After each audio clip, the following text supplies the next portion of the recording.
Welcome to edition 23 of All Killa No Filla podcast with me, Rachel Fairburn, and Kiri, Pritchard, McLean. Just before we start, we'll do our usual disclaimer. This isn't hero worship. We're not admiring murderers. We're not asking you to go out and kill anybody. We do this podcast because we have a mutual interest, and as long as we're doing this, it stops us from writing to them in prison. Episode 23. That was a very good introduction for someone so hungover. Yeah, it was also, I like the addition of, we're not asking you to go out and kill anyone. Like it needed saying. I was riffing there, wasn't I? Free and easy. So episode 23, and this is a favourite. He's up there. He's up there. I like him. He is the British Jeffrey Dahmer, isn't he, Rachel? He's not. What's happened is, we're doing Dennis Nilsen, obvs, and what's happened is Dennis Nilsen often gets compared to Jeffrey Dahmer because they are very similar, and Dennis Nilsen often gets called the British Jeffrey Dahmer. He was apprehended before Jeffrey Dahmer, and he was older than Jeffrey Dahmer, and if anything, Jeffrey Dahmer is the American Dennis Nilsen. And I get really annoyed about this. And I think it needs addressing. Yeah, he also killed a load of people, which is another thing to get irked about. Well, yeah, I'm annoyed about that. There's several things, but I just don't like this. Oh, he's the British Jeffrey Dahmer. No, it's the other way around. I'm not sure what state that... what's this? Oh, hi. Wherever the mum from Family Guy's from. Yeah. Oh, Peter! That was very good. Not bad, that, is it? So, yeah, Dennis Nilsen, episode 23... He's from Scotland, and if you've got your bingo cards out, he had an absent alcoholic father. Tick, tick. Yeah, he was born on the 23rd of November 1945 to Betty White, who I'm sure is one of the Golden Girls, and Magnus Nilsen. What a spin-off series that would be. You know, like, it's probably easier to watch than Joey. Oh, God. I've never watched that. I feel so embarrassed for Matt LeBlanc. I don't like Friends either. Really? Oh, come on. Oh, is that overrated as well? It's overrated. I absolutely hate it. I think every character in it is despicable. Really? I hate them, and I don't find it funny.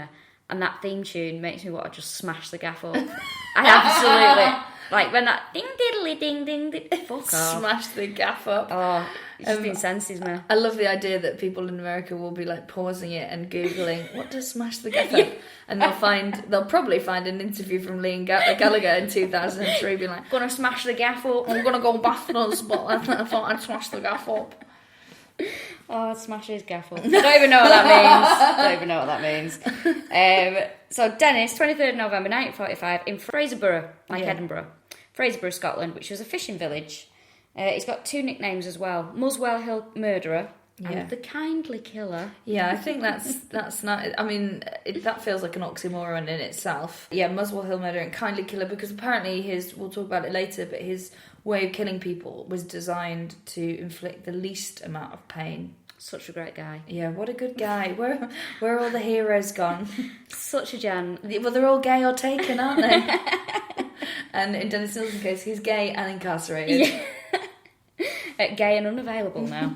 He committed 12 to 15 murders between 1978 and 1983, which is that's a busy few years. Yeah. And of course, this all started with possibly he did have an absent father who deserted the family when Dennis was 6. But what interests me is that Betty, his father was a sailor, and he just used to come back and get Betty pregnant all the time. Yeah. That's he'd basically come back, drop his anchor, and then he'd piss off again and leave another kid behind. I just imagine him like licking his finger, putting it into the air on the ship and going, "She's ovulating. Get me to dry land." It's a very strange upbringing, actually, and he was very close to his granddad, wasn't he? Andrew White. He adored his grandfather, who was a very strict man, didn't drink, very straight-laced and religious. So classic again for your bingo there. Yeah. And he really looked up to him, didn't he? He did. And had this really sort of like strong relationship. What did he say? He said he was a protector to me. The great hero and protector. Yeah. Which, when you consider his grandfather died on Halloween in 1951. He was found dead in his fishing boat, and this was when Dennis was 6. He only knew him 6 years. That was a guy you just knew for 6 years, mate. Oh yeah. Like, you probably would say the same thing if He-Man was on the telly. He's a great protector and a hero. But I think that this death is quite important. You know, every serial killer, everyone, let that slip. Every serial killer has one of these sort of defining moments, and I think losing his grandfather was one for him. Yes. Because they showed him the body, didn't they? They did, and he remembers this very vividly because in those days you used to bring the body home, didn't you, and put it in the living room. Dennis still did that later on. But his grandfather was in the coffin, and his mother took him in and said, "Oh, here's your granddad. He's just sleeping." And Dennis obviously didn't really understand what was going on, and all he's seen is his granddad who's asleep, as he thinks. I just think ill-advised. Yeah. But that's life. Yeah, and then when he realised that he was gone, he really sort of sorrowful, and he wanted to go with him. He became very quiet, actually, and reserved, didn't he? Yeah. And didn't really get involved with things, and he was very jealous of his brothers and sisters as well. Yeah, but sort of had an obsession with the sea as well. Because he used to have this, I don't know if I'm leaping forward here, this fantasy about drowning. And he, one day, he has this memory of walking out into the sea to be with his granddad again. And then this boy, this like Coast Guard boy, pulls him from the sea and sort of resuscitates him. And as he does, as he sort of comes around, Dennis ejaculates, which is quite the thank you, isn't it? Ruining things, earlier. I mean, if I stay at someone's house, I leave a thank you card and probably a 6-pack of Corona.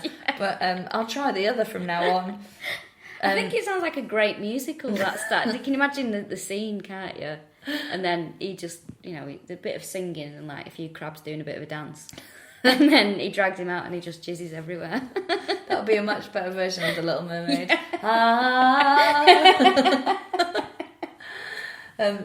He had this... Well, this is a story that he recounts because he's written loads about himself. He's written like 50 journals about himself. He's a narcissist. Of course he has, yeah. He writes about this story and it gets more and more embellished, but loads of psychologists have said they don't think that ever actually happened. There was no boy. He never drowned. It's just part of the narrative that makes Dennis Dennis. Sea doesn't even exist. Yeah. None of this happened. Well, it won't. It'll all just be sea if we keep burning whales for fuel or whatever we do. Is that what happens? Yeah, I think so, yeah. Every time you put the heating on, someone sets fire to a whale. Scary, the world. I don't like it. He was, here's another similarity to Dahmer. He was in the army cadets and then joined the army, which he quite enjoyed. He did, but before we mention this, we must mention that he did molest his siblings. Oh yeah, I skirted over that, didn't I? Which is very much that. what he did. Yeah. He was in bed with his brother. Was it Magnus? I think so. It's something really European, isn't it? And he sort of had a little rifle through his pajama bottoms, right? And the kid, his brother didn't respond, which is like the most stiff upper lip. Well, I hope it was just a lip that I've ever seen. So he just didn't respond and sort of rolled over. And then Dennis was like, "Okay, well, I won't try that again." No, I'll try it with someone who's not your brother. Yeah, who might be interested. Yeah. So yeah, he has got this sort of past of being confused and a bit confused. I don't. What do I say? Pervy. Yeah. I don't know. It's weird. Can you have a pervy kid? Oh, I'm not going to get into this. Of course you can. Dangerous. I mean, I've got a sister, and I've never wanted to finger her, and I think that's how it should be. All right. Okay. Even if I was gay, I wouldn't. I'd be like, my sister, innit? I don't want to. I'm getting off with her. Well, that and she's horrendous, but she doesn't listen to this. It doesn't matter. Yeah, I feel bad now.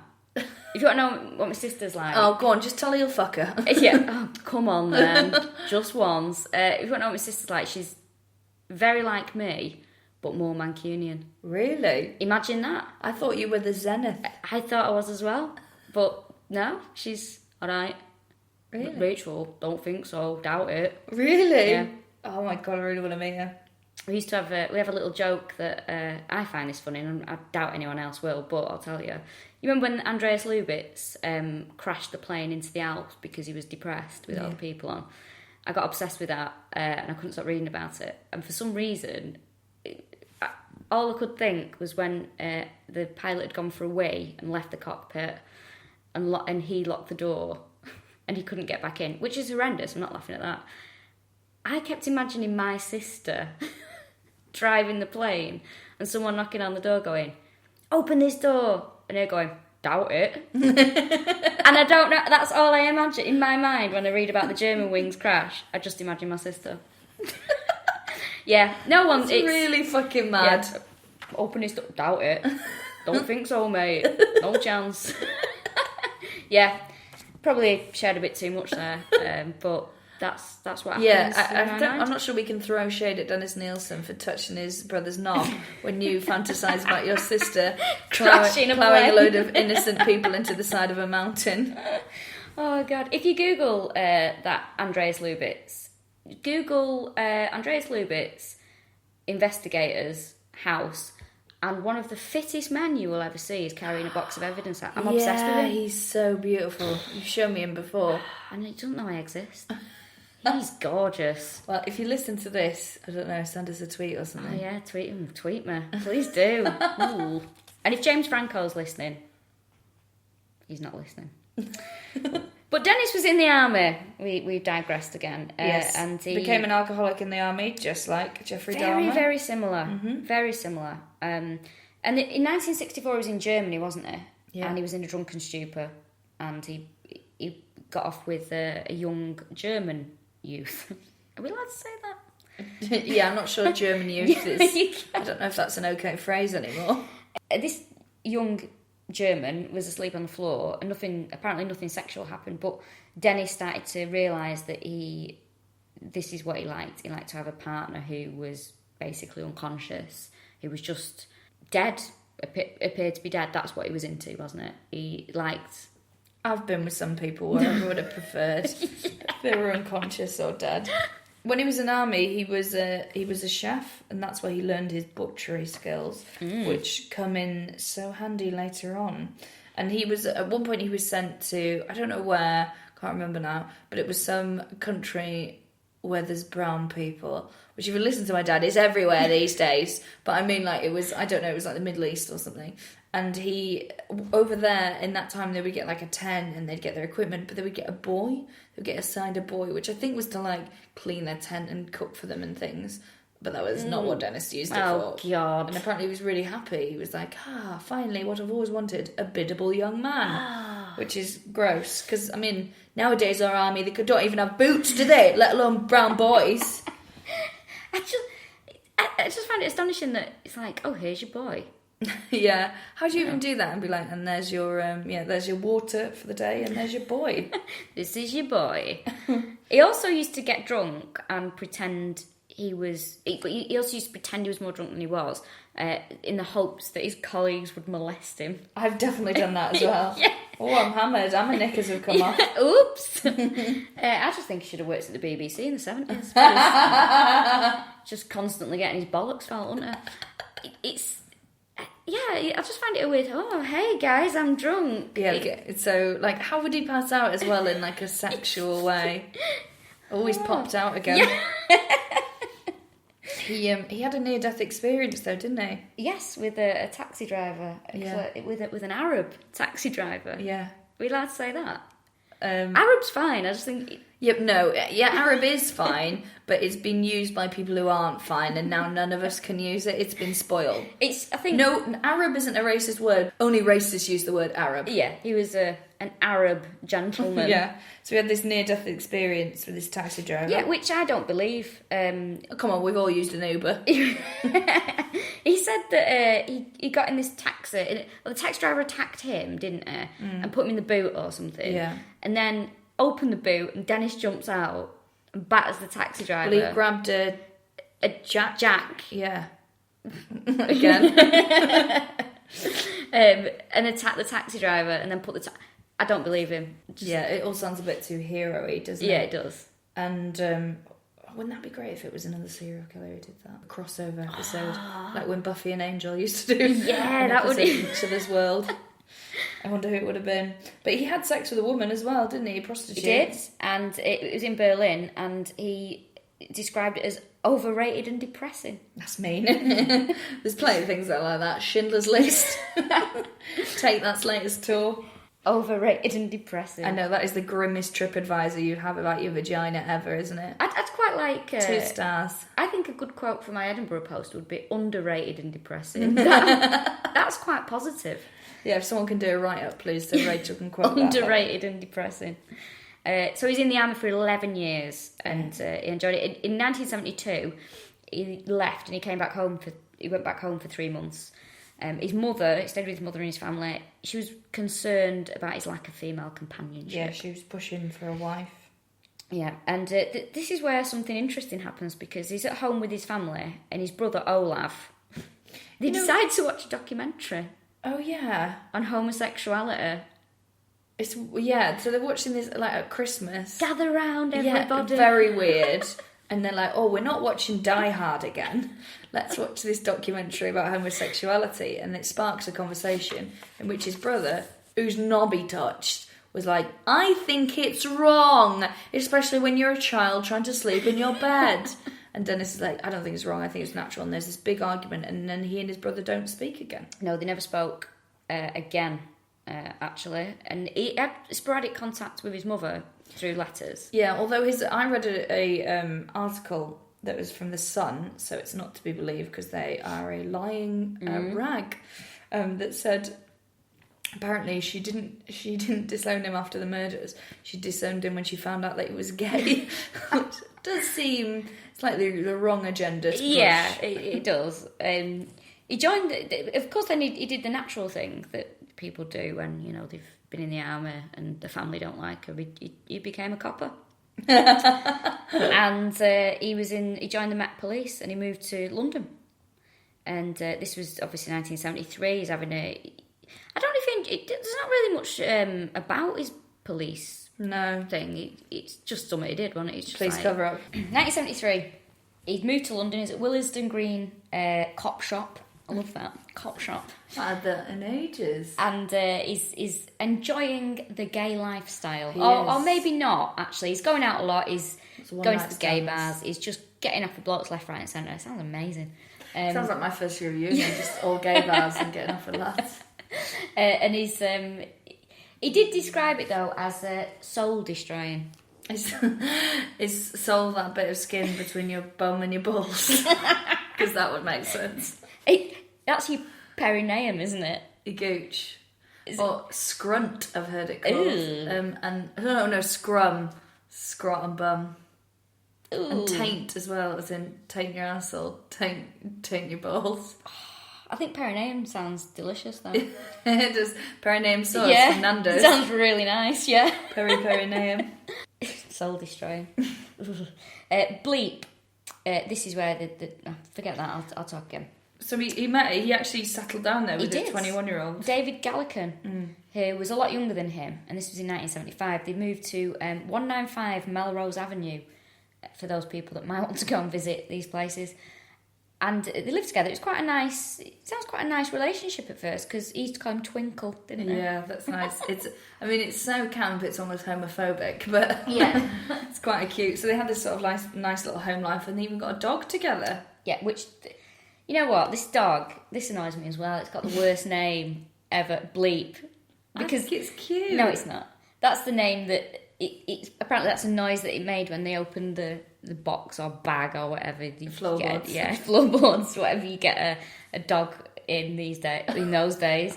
And it apparently made a bleep noise and they called it Bleep. I think that's cute. I looked into it because I thought that there was, I think I mentioned it on another podcast, I had a theory that there was like a dog's home just full of like dogs that have seen crimes or been a part of evil things, like Hitler's Alsatians in there. Puppet. Yeah, Myra's Puppet. But Bleep, they took her into custody. She was referred to as a one-eyed bitch, which sounds like a spat between two gay guys, doesn't it? And they took her into custody, and apparently Dennis could hear her whining from his cell, and they basically knocked her down after a week because they didn't think anyone would want a dog that had witnessed these crimes. Too right. I don't want a dog like that. Oh, what? You're telling me he's dissecting, he's chopping blokes up to get... You're telling me he didn't slip Bleep? Yeah, I'd have a bit of this. I don't think he did. Come on. Bleep woke one of them up. didn't she? She did, licked yeah. their face in much. So she was the hero of the piece, if anything. I mean, he did kill them in the end. But then I suppose I don't like my dog licking me because I know he's licked his balls. Ooh. If I know that it's a dog that's been around. He's been licking his perineum. Yeah, I don't know. I just think it's sad that the dog has to pay. Yeah, it is a bit sad, but I won't have that dog. Actually, Well, where do you draw the line? Is a burglar's dog okay? Mm. Like, it's not like Bleak. I don't was want like, a rapist that one dog. there. Don't want a rapist dog. Okay. And don't want a murderer's dog. But What- petty theft. What about that dog that son of Sam thought was telling him, that Labrador he thought was the devil that was telling him to do all the murders? Don't want to take the chance. Don't want to take the chance. No. Don't want that one. I think all pugs look like they're possessed by the devil. I don't like They sound like they're... It's I don't like awful. pugs. My mum used to breed pugs. Oh, really? And then she bred pigs when she had me and my sister. She used to. When I was really small, she bred pugs, and she was telling once that my granddad, who was a wonderful man but very impatient, was taking one of the pugs for a walk, and it was a very hot day, and he didn't realise that the pug had fainted. And he dragged the pug, that's away, dragged the pug about 10 minutes up the road without Like even... shit his kite. Yeah, without even realising that the pug had fainted. Oh. Dogs shouldn't faint. No, although we had a whippet once, of course we did, up Northern. And Jago, he used to get so into running and going wild in the park, he used to faint with exhaustion, Really? yeah. Dogs are fucking They're weird, idiots, aren't they? Such idiots. So, we're at Melrose Avenue. There's a dog called Bleep. Twinkle's there. It's still there. Melrose Avenue's there. 23 Cranley Gardens, which is Yep. the other property we moved to, is still there. See, when there's a murder in the outside of London, in the north, Myra Hindley's house, knocked down. Yep. Oh, we don't want the northerners to make it a shrine. The one in Gloucester, Fred West's Yeah. house, knocked That was down. knocked down. If it's in London, just give it a lick of paint and put it back on the market, I think. It is a very competitive property market here. Yeah, I fucking hate that. And it's, also, it came up for sale about this time last year. Again. Cranley Gardens, yeah. So there's this attic flat that we'll talk about later. It comes up every now and then. And there's a bit, and all the newspapers go wild and go, murderers' houses for sale. It's 25 grand cheaper than anything else in the area. And what they do is they put a bit on there, they show you like the flat on the website, and then there's like a big star at the bottom that says, before you make an appointment, just give it a Google, eh?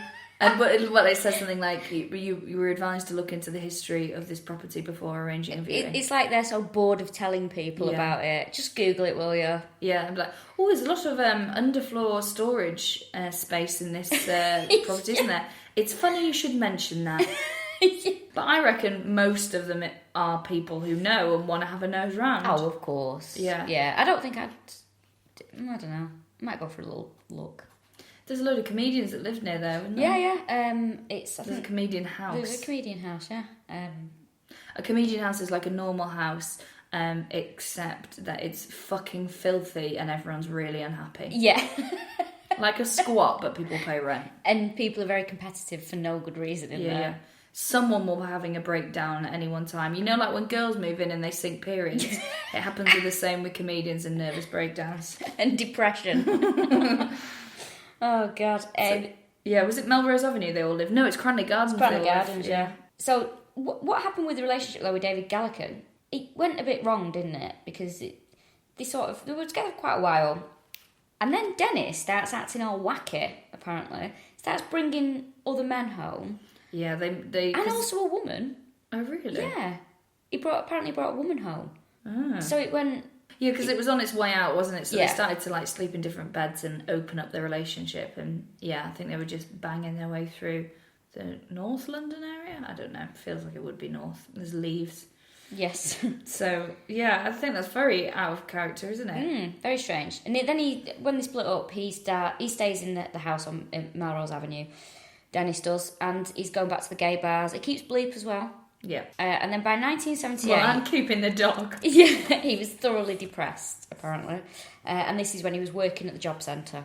That will happen, won't it? It will happen. And he was also a trade unionist, though, I wasn't know, he? this is why I'm fucking gutted. I hate that he's a serial killer because he's like a really strong socialist and trade unionist. And I'm like, come on, mate, you're letting us down. Like, was Bundy, was he a Democrat? I think he was a Republican, Oh, wasn't okay, it? well that's all right then. Because Gacy was a Republican, wasn't it? Yeah. So but I would get annoyed when someone's like slightly left wing and then I find out that they're also chopping off knobs for a laugh. And I'm like, oh, come on! Yeah, I suppose it's as bad as anything the Labour Party is saying at the moment about Jewish people. Oh, it's very... It's very hard to defend. It is, yeah. He had a very bad attendance record, though. Oh, really? Which there's good reason, I think, as we go further into this. Yeah. He was keeping himself busy because he committed his first murder in 1978, 30th of December. And this was a very young boy, 14-year-old Stephen Holmes. This is very sad. Who he met in the Cricklewood Arms pub. He started buying him booze and stuff, and he invited him back and giving him food and everything.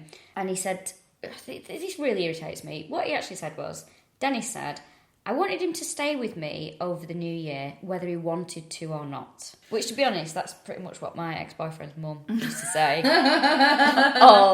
Every single year. You can't blame, but I think it's because it's too hard to play Monopoly on your own. This poor lad, though, he murdered him. I think he drowned him in the bucket. Well, yeah, he strangled him, and then he came round, and then what he would do is strangle them until they pass out. And then this is where he sort of came up with his method that he wanted to not put him through much pain, so he drowned him in a bucket. Oh, just don't do it, mate. Yeah. That's probably the answer. And this poor lad was under his floorboards for 7 months. He left him there for 7 months until he had a weird ritual. So he would take them out, put them under the floorboards, and then he would take them out a few days later, and he would wash them and bathe them, a bit like the Egyptians, and then he would sort of sit them up with him and watch TV with them, and then he would put them back under the floorboards, and then he would take them out, and then he would bathe them, and it was all. I mean, it is fucking odd. I know it feels weird to say that in the context of all this, to pick this one thing out, but it is peculiar. It is fucking weird. Stephen Holmes was the only victim who wasn't dissected before disposal as well. And he's actually only identified in 2006. Dennis, at this point, because he had a garden at Melrose Avenue, sounds like I'm trying to sell it. There is a garden area, a communal garden. He burnt a lot of his victims on a bonfire. Yeah. This was his first... Wouldn't he chuck tyres on to cover the smell? Yeah. Like, oh, is that barbecue? Oh, no, it's tyres. Yeah, it's... Because he has to change his method of disposal because he doesn't have a garden a bit later on, but we'll get to that. Also, what was it in the 70s that, how does burning tyres in your back garden not draw attention? Yeah. I know it's different times and no one gave a shit about the environment. Where's he getting the tyres from as well? Yeah. So he's probably having to go out and buy some tyres just so he can burn them because he's not got a car. Yeah, he hasn't, has he? No. I don't get it. Oh, totally mad. Totally mad. He also did an attempted murder as well after this one. This was almost, 10 months later, 11th of October 1979. He was in the pub again, and Andrew Ho, who was from Hong Kong, he tried to strangle him, and Andrew Ho never pressed charges. Well, yeah, he went to the police about it, and they went, it's just gay business, isn't it? Gay stuff, innit? Which is totally out of character, because they're so progressive. That they basically just went, there's no point pressing charges over this, it's just a sex game. It's like, that man tried to kill me, and it's like, run along now. Yeah, we're not interested. And also I think he didn't want his family finding out he was gay as well. I think there might have been something around that, wasn't there? Well, that's the later one. That's the late one. Yeah, good at that. Then, on the 3rd of December 1979, stop doing it at Christmas. Yeah. He's doing it at Christmas. Stop fucking ruining people's Christmas. But we all get that, don't we? By the 27th of December, you're like, for fuck's sake, I'd kill someone right now. I'd kill someone. I'm so fucking bored. I'm so bored. Full. I can't eat. I've given myself diabetes, and I'm sat here with my parents who should be left to their own devices. They don't want me here. Yeah, I don't want to watch Mrs. Brown's Boys, actually. But you're like this. You do comedy. This murder was, 3rd of December 1979, and it was a 23-year-old Canadian student called Kenneth Ockenden. Very international. Very international. He was visiting his relatives in London, and he met Dennis in a pub, as they always do, and Dennis offered to show him the sights, which I have to be honest, this is the Houses of Parliament, there's Big Ben, these are my floorboards. Not sure what Dennis could... Yeah, don't bother with that open-top bus. Yeah. He takes him back to his house as well. I don't actually know if this chap was gay. No. Yeah, because they were just drinking rum and hanging out. Yeah, so he's probably just chatting to him in a pub and thinks he's being kind and all the rest of it. So he showed him all the sights. He went back to Dennis's house and they were getting drunk quite a bit. And he strangled him. He was listening to music, wasn't he? And he strangled him with the headphones. Breathless by the course. God. Sorry. It used to be such a tasteful podcast. Well, didn't you say good night, Ken? Yeah, well, he's getting worse by this point because he goes out and he buys a Polaroid camera and takes pictures of Kenneth Ockenden's body. What a fucking hipster. Yeah, I know, totally.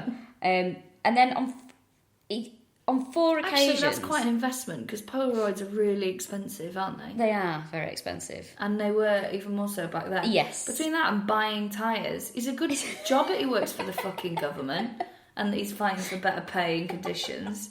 Because this is a fucking dear job, isn't it? It's a dear do. He's buying drink all the time. And a flat in London. He's wedged, mate. It totally is.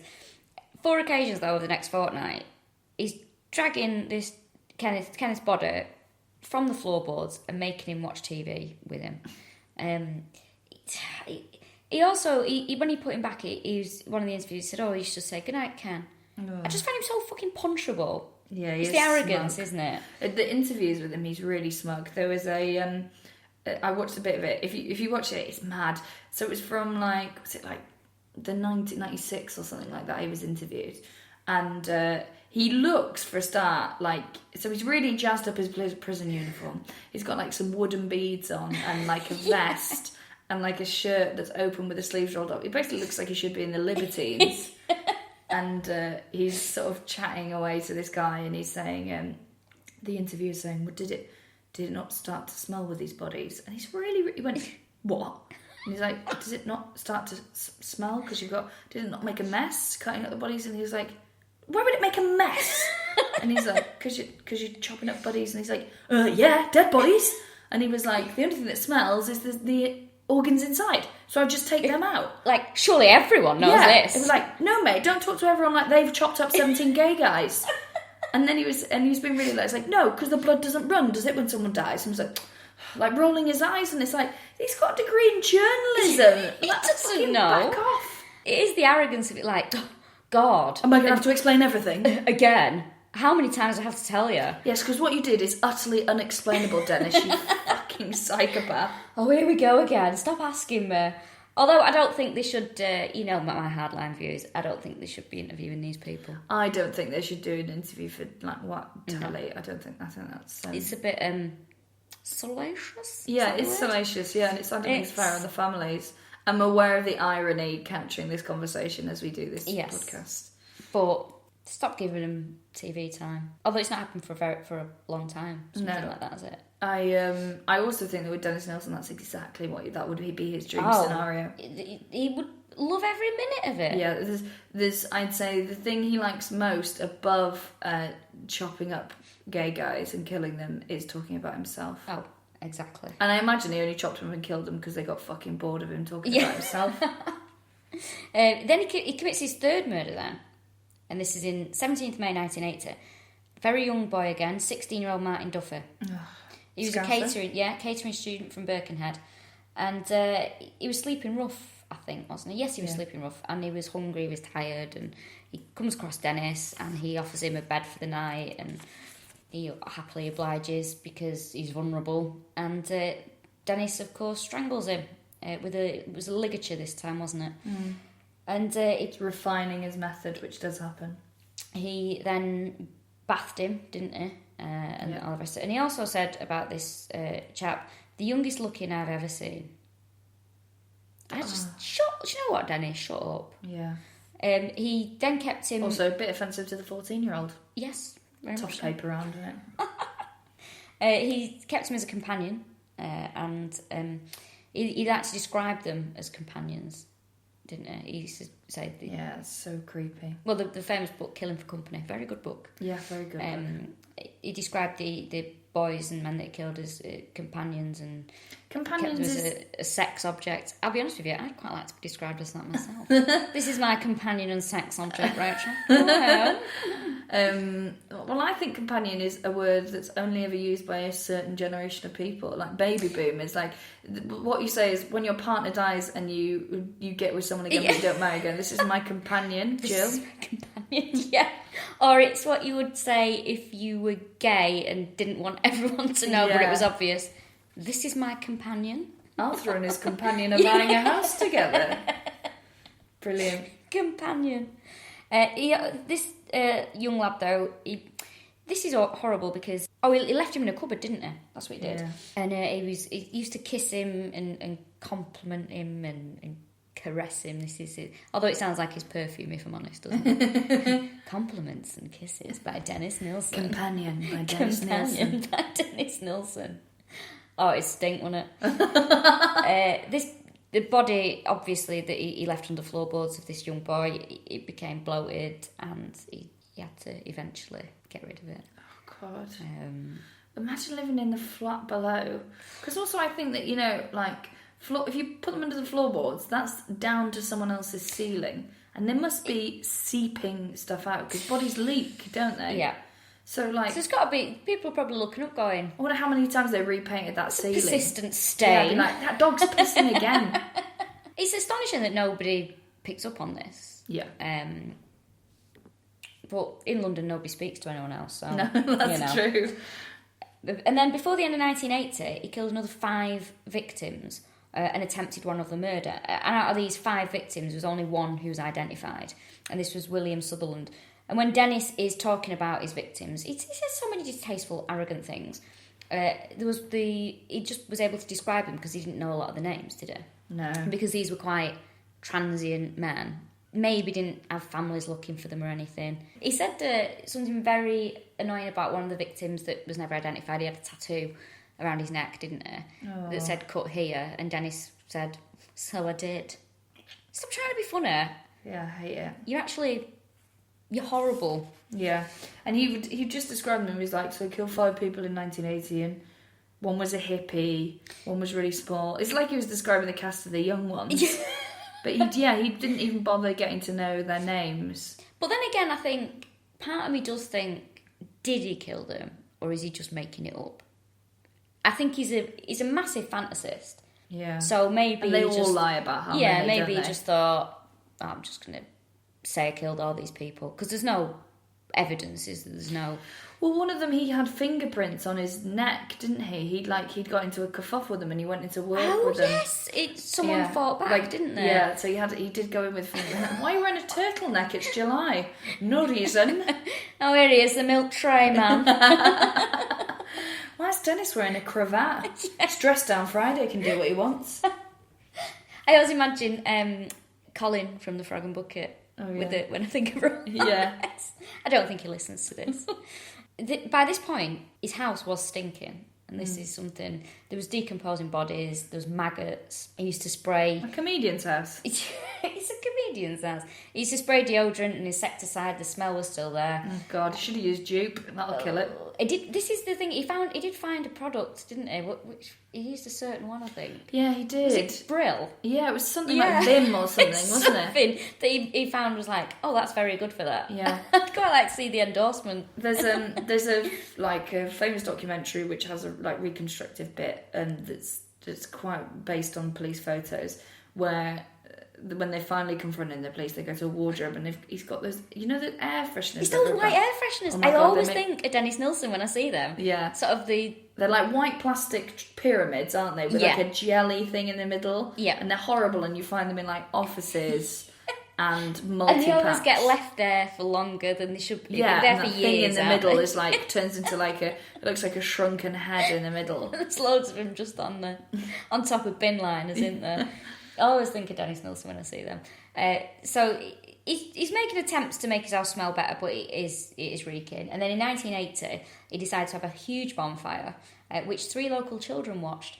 No. Yes. I did not know that. Yeah. Oh, no, Mr. Nilsen's having a bonfire. You need to check for hedgehogs. Fuck off away from that. And there was... That hedgehog's got long fingers. There was four other bodies at Melrose Avenue, and people have no idea who these men are. No, that's so sad. So he has this big bonfire, and the final murder at Melrose Avenue was Malcolm Barlow, and this is really, well, they're all depressing, but this one, he had an epileptic fit outside of the house. So Dennis phoned an ambulance, they treated him, then he goes in to thank Dennis, who invited him in, and then he murdered him. Oh my God. That is just the most unlucky set of circumstances. Yeah. Like, of all the places you could have an epileptic fit. And also, it's weird, isn't it? Because it shows that Nilsen, it wasn't compulsive. Because if it was, he would have killed him when he had the fit. He'd be like, perfect. Yeah. But he called the ambulance, didn't he? And put him in the ambulance to get better. Yeah. And then, unfortunately, he just catches him on an off day. Aww. Like, just when he's saying thank you, and he's like, well, now you're here. Because it would have been so easy for him to just drag him in and kill him. But he didn't. So it shows that it's like, yeah, it's not it is a compulsion, but it isn't at the same time. It's not a constant one. Well, I think he'd probably be the frame of mind of, oh, well, he's come back. Like a sign. Oh, he's here. This is... Yeah. Why shouldn't I kill him? Oh, God. Horrible. But by this point, he moves as well. He moves to 23 Cranley Gardens, which have been myself to Cranley Gardens. Not to see the house. I went past on a bus once, and the chap that I was with at the time said, oh, there's where Dennis Nilsen used to live. And I went, oh, that's amazing. They know me so well, don't they? My past lovers. Now, at this new address, this is the big thing, because he didn't have a garden. He had an attic. It was an attic flat, wasn't it? Yeah. And he was at the very top.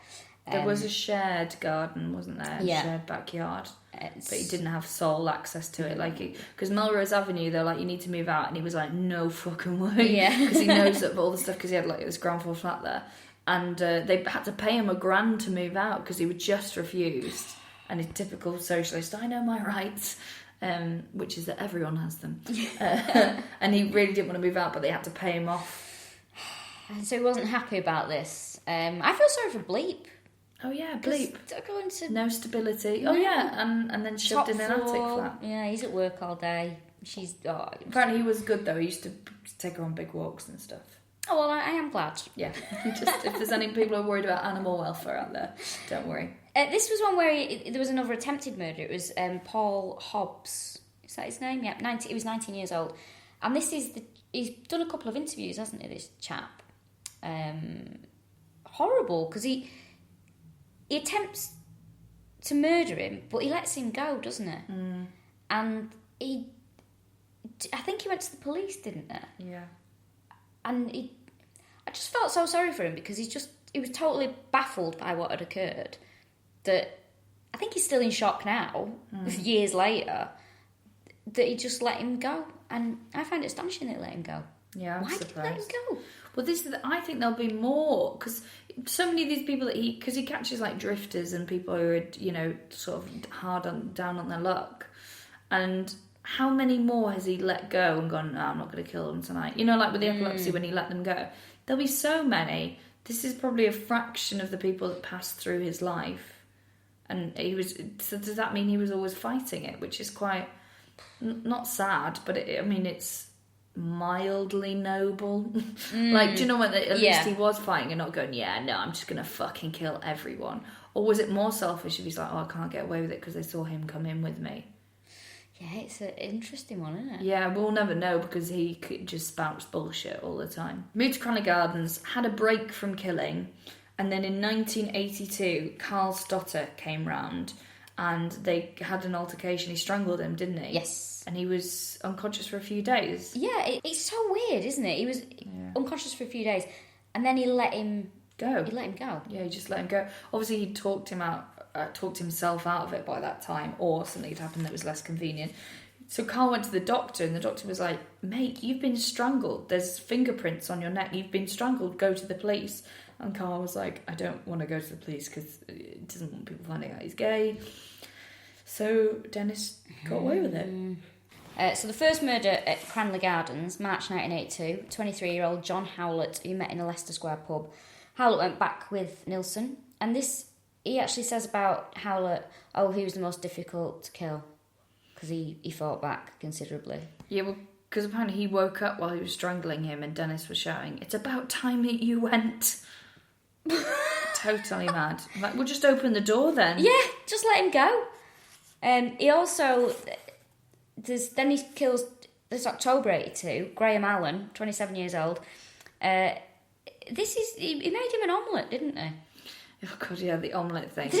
So just say as well, he'd stopped burying them in the garden, so now what he was doing was dismembering them and flushing them down the toilet with all the goldfish, and then any big bones he put out in the rubbish. You see, for somebody who lives in London, and I've been to Muswell Hill, it's not that far to the Thames. You're living in a city with a huge river that goes through it. Yeah. Don't be flushing people down the bog, mate. Don't be killing them for a start. But don't be flushing them down the toilet. There's better ways. It's a very lazy... Yeah, the Thames is one big toilet. Yes, it is. Just fucking throw them in there. Not that I'm, giving people advice on how to dispose of bodies, but... No, there is an earlier podcast if you want to get rid of a tape. There's a great tip in there. Oh dear, a stone and some string and all your problems are solved. So he makes him this omelette, which he mentions, doesn't he? Yeah.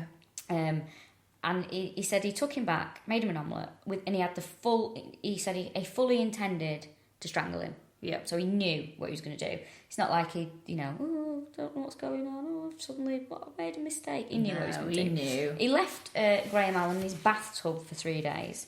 And then on the 9th of October, he rang in sick at work. And this was to dispose of the body. Yeah, because he sort of didn't realise how much trouble it was going to be. Yeah. So he left him in the bath for 3 days.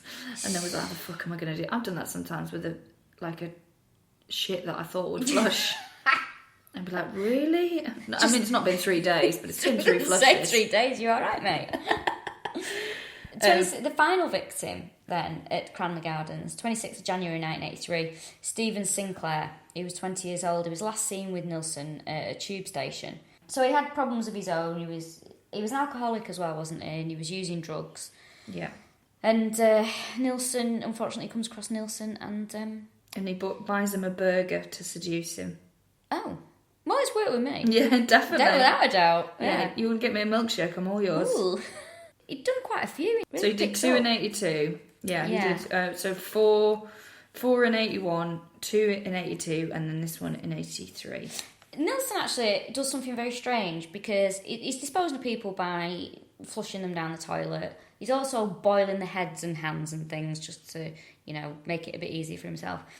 He actually himself, he complained to the estate agents about the drains at Cranley Gardens. Fucking He mad. himself complained. Yeah, about the drains and the smell.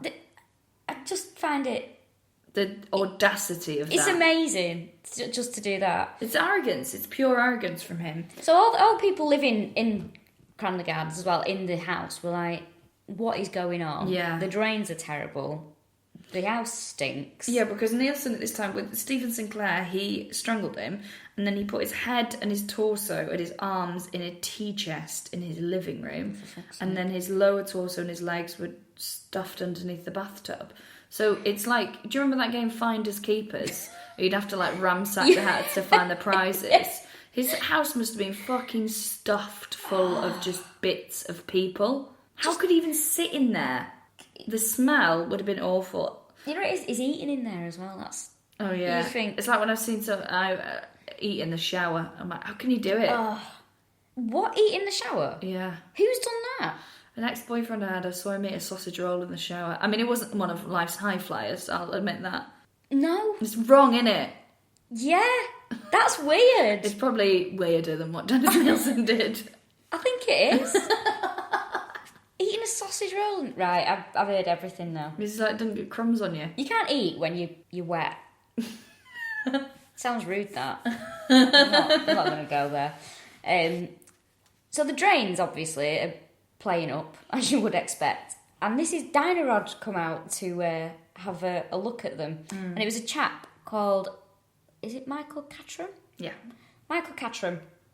And there'd been complaints about the drains, obviously from Dennis himself as well. And the 8th of February 1983, they opened the drain cover.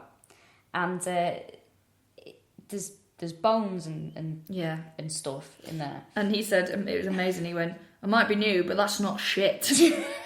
So he basically thought there's fragments of bone, bits of skin that looked like fried chicken skin. Like, why has that chicken got a tattoo? Well, because was it Dennis Nilsen that actually said, "Oh, it looks to me like someone's been flushing the Kentucky Fried Chicken." Yeah, down. Kentucky Fried Chicken makes so many appearances. It really does. In this podcast, most requested meal. John Wayne Gacy, and now Dennis Nilsen. Yorkshire Ripper found one of his victims when he was at Kentucky Fried Chicken. I think I'm the only person in the world that still calls it Kentucky Fried Chicken, though. I really like that. So he's this guy phones his supervisor. And it's dark by this time, so they're like, we'll come back the next day. So the next day they come back, and the drain had been cleared, because Dennis goes out and actually clears the drain himself, doesn't under cover of darkness. And then his fucking neighbours shopped him, classic London. We're like, well, actually, we did see him go. First time they talked to another person. We did see him going out there last night. He was outside doing something in the drains. But they found further down, they found bone fragments anyway. God. So they were very suspicious. The chap from Dahmer was very suspicious, and they called the police. And it's there was all kinds of things that they ended up finding. But he just gives in, really, Dennis, doesn't he? Yeah, well, it's so I've seen his interview with this copper loads of times, and he's obviously like had enough time to make it sound better than it is. It's like my friend I was Ed, wearing my velvet jacket. Yeah, it's like, I remember the day I'd just done 10 press-ups and I decided to go and talk to Dennis Nilsen. He just totally bigs up his role in it. He definitely wasn't as eloquent or cool as this. It's like my friend Ed was telling me about. He was with his mate and he tripped over on a curb and banged his head on a tree when they were hammered out. By the time he got to the pub, he told people he'd been jumped by 5 gypsies. His policeman's totally like this. So he knocks on the door and he's like, I've come to speak to you, or they're waiting for him when he comes back to his flat, and he's like, how can I help you, officers? And he said, we've come to speak to you about the drains. And he went, I didn't think police dealt with drains. And he said, there's bodies been found in the drains. And he went, good grief, how awful. And he went, don't mess about, where's the rest of the body?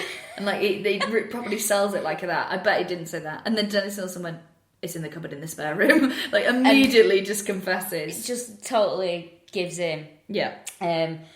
Then he actually confessed, and he said, oh, there's others at Melrose Avenue, I killed a lot of people. Well, they're in the car, and he was like, how many have you killed? And he said, 15 or 16. Now, Dennis Nilsen claims that he said that he made that up to, like, he just picked the number out of the air, and he only actually killed 12, is what he says. Oh, okay. Yeah, all of right, course, which is the... I mean, once you've done a dozen, a gentleman's dozen, but not a beast's 16. I'm not an animal. So he's implied that the police have lied and have changed things to fit his timeline. And yeah, I'm sure they buried those gay guys in your garden as well, mate. It was all them. Actually, I wouldn't be surprised with the police, but that's my problem, not his. Apparently, there were several who were revived, and he allowed them to live. So you're right in thinking that there are more people out there that probably end up at Dennis Nilsen's house and woke up very confused the next day. He was given life in prison, no parole, for 25 years. Convicted of 6 murders and 2 attempted murders. He's never getting out. No. Well, 4th of November 1983 was when he convicted. So in 2008, he could have technically been released because the Home Secretary said, right, he's getting consecutive, life is life with him. And then they brought in that law where it was like, you can't sentence people to life, they have to be able to have parole. So he technically could have been released in 2008, but he's had too many parole hearings now, and now he will never be released. No. It was in 93 that he gave that interview from prison. And he did a naked protest as well, didn't he? God. He's carrying on his activism in the prison. Apparently he's a fucking pain in the arse. Yeah, he's really unpopular as well in prison. Imagine being unpopular in prison. Yeah, loads of paedophiles and burglars who are like, oh no, not him, he's a right dickhead. Fuck off, Dennis. Because he complains a lot, doesn't he? He's well up on his rights, his old union activities and things. Naked protest, I'm not really sure what he expected from that. No, well, he had a judicial review. Basically, he wanted access to gay pornography. And he was like, it's against my human rights. And they're like, there's no human right to watch 2 men bang each other on the internet. He's kept away from the others on his own wing because there's what happens with, rapists and murderers, they tend to be targeted in prison. So he's sort of mainly kept on his own. and is just a pain in the ass. It complains about the food, complains about the temperature. Is really just a thorn in their side. You're in prison, mate. Yeah. Just get on with it. It's not meant to be nice. Yeah, it's not. It's going to be a bit shit. I bet they're like, should we just let him go in the showers one day with them all and see what happens? Because he's getting on my tits. Gosh, should we just let him in? Just yeah. All right, Dennis, you're having 15 minutes in those showers. And then sends a load of people with a broom handle like Jeffrey Dahmer. Killed? Oh no. Very similar to Dahmer as well. I often would like to think that if they'd have met, could have stopped all none of this. this would have happened. Yeah. Even very similar glasses they had as well. Yeah, NHS kind of glasses. Very, very similar people. If they'd have met, maybe things could have been a bit different. Or worse, who knows? He's obsessed with his own legacy, though. He's written 50 journals about his time, as I mentioned, all about himself. He's obsessed with the psychology of himself. Just himself, basically. He wants to release a book called The History of a Drowning Boy. And it's been banned. Like, the judges are like, no fucking way are you going to write a book about yourself and release it. History of a Drowning Boy. It's so lame, isn't it? Oh, God. It sounds like a really shit indie album. Well, no, when the lead singer of an indie band goes solo, and we all have to listen to that fucking shite on Radio 2 for a bit. Oh, when Brandon Flowers went solo from the Killers. Oh, did he? Was it really bad? Oh, so bad. Oh, so no. He's bad. They're so good, though. Yeah, he's lost too much weight as well. Oh, really? He's a Mormon, isn't he? He is, yeah. Gorgeous looking man. Oh, my God, he's amazing. Too thin. I want to be one of his 7 wives. I've met Brandon Flowers. Is he really short? No, he was tall. Well, I think everyone's tall. I'm only 4'10". He was taller than I thought he'd be. Oh, okay, because I thought he'd be like 5'6". I was just looking at his face. I was It's like, lovely, isn't it? Which stage was it? Was it Glamorous Man or was it like Moustache Man? oh, this was beginning. Glamorous Man, This then. was first album. Oh, yeah. This was a record signing at HMV. Guyliner. Yeah, he's very beautiful. Yeah, a little bit of weight on him. Oof. Oh, we've gone a bit pervy, haven't we? We'll cut all this, don't Oh, worry. it just makes me want to bring him home and drown him in the bath. You're not going anywhere, Brandon. You're staying here with me. Yeah, it's like that thing about your clothes would look great on my bedroom floor. Like, your body would look brilliant under my bedroom floor. You would just look great decomposing in my flat. What? Nothing? Well, the thing about Nilsen for me is that he's so arrogant. He's completely unrepentant. Doesn't show any remorse. He didn't even when he was arrested. Has never cried. I think he just sees the whole thing as an inconvenience to him. Like, that's exactly God, right. Oh, right, okay. Oh, this is happening now, is it? It's just narky, isn't it? Yeah, and there's these serial killer groups that I'm on Facebook, which I regret every day. Someone has written. He doesn't usually write back, but someone's written to him and got a letter back about. But because she's like, what do I say now? And I'm going to try and meet him. Oh, did she even meet him? I don't think he's going to be interested. The rule, yeah, I think you might have the wrong paraphernalia. They said that the one thing, the tip they give is don't ask about the crimes. What are you meant to talk about? Yeah, because there's very much the elephant in the room, isn't it? It's not like you can talk about the weather because he doesn't really go out, does it? Or his family. So, how's the writing going? He must know that they're there because of the crimes and not because they're interested in anything else he has to say. They want to be there when he confesses to another crime or he describes it. That's why they're there. No one's there I wonder if Dennis Nilsen can predict lottery numbers. Or, really interested to see what he says about leaving the EU.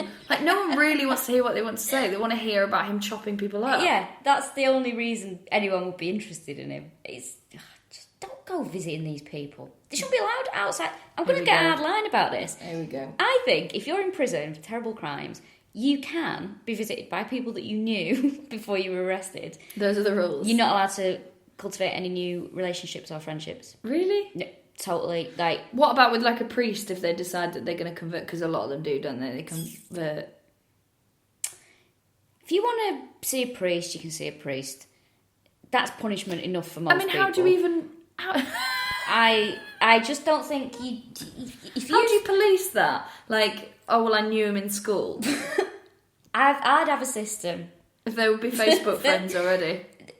I just don't think you should be allowed, you shouldn't be allowed to cultivate relationships with, if you're not like, you shouldn't be allowed to get married. You shouldn't be women shouldn't be writing to people or men or whatever. You shouldn't be allowing. It is women. You're right. It is women.